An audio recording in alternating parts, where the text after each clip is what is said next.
Y ahora volcamos nuestra mirada hacia México con el doctor Eduardo Blancas Coria. Por favor, un fuerte aplauso para él. El doctor es médico especialista en ortopedia y traumatología pediátrico y es cirujano de pie y tobillo. Él en el momento no se encuentra presencialmente, pero nos está escuchando. Entonces, el nombre de su ponencia es Cirugía Multinivel en Niños con Parálisis Cerebral Infantil. Bienvenido, doctor. Buenas tardes. Nuevamente con el gusto de participar con CISDED y agradezco al comité organizador la invitación. Voy a seguir la tónica de este congreso que es Rompiendo Paradigmas. Ahora voy a hablar sobre la cirugía multinivel en la parálisis cerebral infantil, específicamente en la variedad espástica.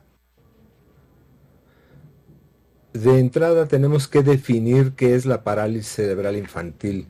El grueso de los investigadores han llegado a un consenso que la consideran un grupo de trastornos del desarrollo del movimiento y la postura que causan la limitación de la actividad, atribuidos a una agresión no progresiva sobre un cerebro en desarrollo, en la época fetal o en los primeros años de la vida. Otras denominaciones que ha tenido a lo largo de la historia es el síndrome de lesión de la neurona motora superior o una encefalopatía cerebral fija, y la más conocida de todos es parálisis cerebral infantil.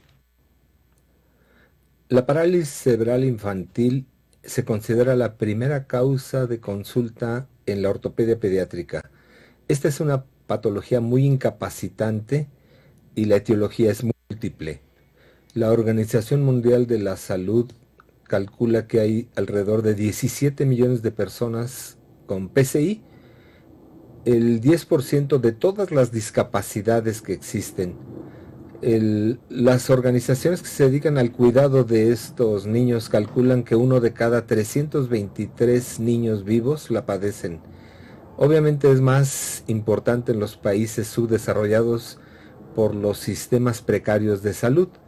En México, el INEGI calcula 770,000 casos con una incidencia de 2 a 3 por cada 1,000 recién nacidos vivos, y el 70% suele ser espástica. El desafío de los tratamientos tradicionales es que la mayoría de estos pacientes se atienden en instituciones públicas y en el afán de elevar su productividad hacen una sola cirugía por cada tiempo quirúrgico. Eso provoca elevados costos con resultados muy limitados. La otra gran demanda de atenciones en los departamentos de fisioterapia, que someten a los pacientes a fisioterapias prolongadas y a la larga salen muy costosas. Un tratamiento que ha sido muy socorrido últimamente por la bondad que tiene son las inyecciones de toxina botulínica en dosis múltiples. Al final también termina siendo muy caro. Medicamentos intratecales como el baclofeno, que no modifican en esencia la enfermedad. Las risotomías selectivas, que también son muy limitadas y costosas. Y lo que había dicho, las cirugías de una sola región.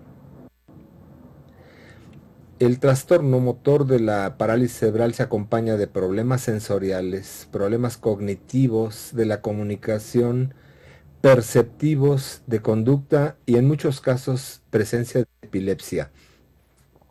La etiología, como dijimos, es una etiología muy variada. La prenatal es una muy frecuente por aspecto genético, infecciosos, traumáticos, etc.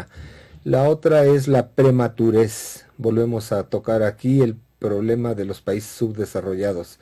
Y problemas perinatales, partos distóxicos, hipoxia neonatal, kernicterus mal atendido, problemas de infecciones y de traumatismos.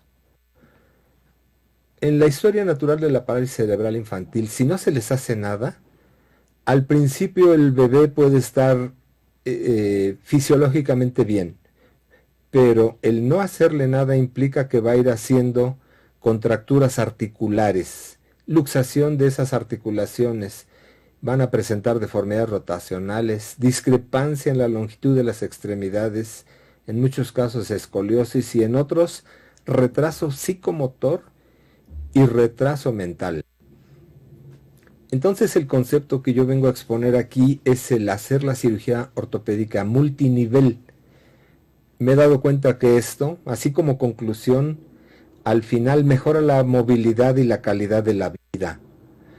Esta cirugía multinivel comprende todos los gestos quirúrgicos que pueden ir desde lo más simple, que son tenotomías percutáneas, elongaciones de tendones, deflexión de la rodilla, reducciones abiertas de una articulación, sea el mismo pie, la rodilla, la cadera, osteotomías alineadoras, osteotomías varizantes y desrotadoras, osteotomías del acetábulo, artrodesis, etc. Entonces, aquí algunos ejemplos de lo que se hace: artrodesis, liberaciones percutáneas, fasciotomías plantar, transposición de tendones, y las más complejas que son las osteotomías de la cadera, obviamente acompañadas primero de osteotomías varizantes y desrotadoras.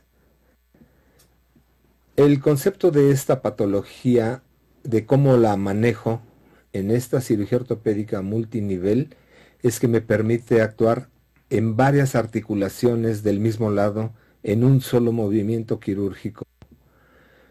Y lo que les explicaba incluye todos los posibles gestos quirúrgicos hasta la artrodesis de una articulación.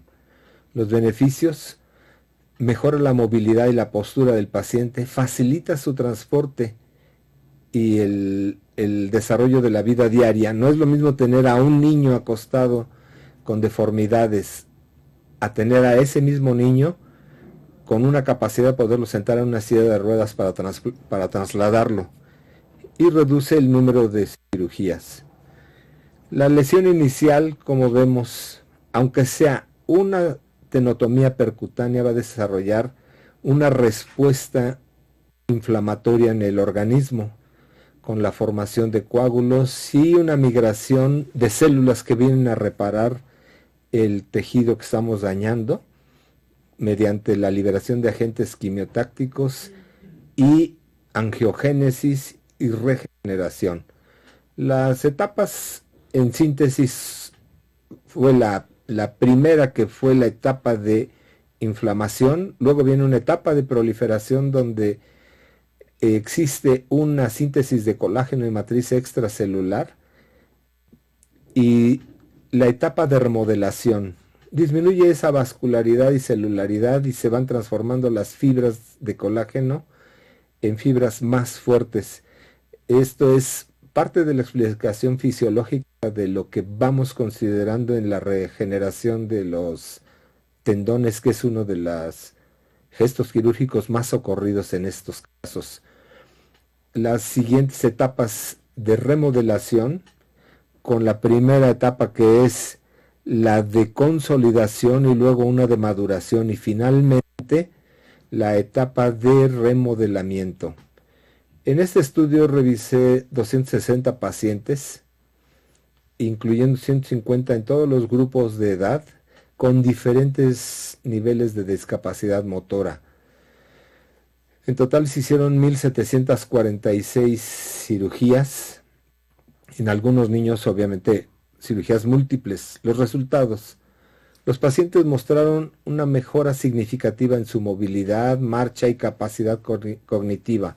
Por ejemplo, este paciente que le hice toda la cirugía que he descrito, desde tenotomías, alargamientos óseos, artrodesis selectivas, deflexiones de cadera, de rodillas, osteotomías femoral desrotadora, osteotomía acetabular y artrodesis de la columna vertebral.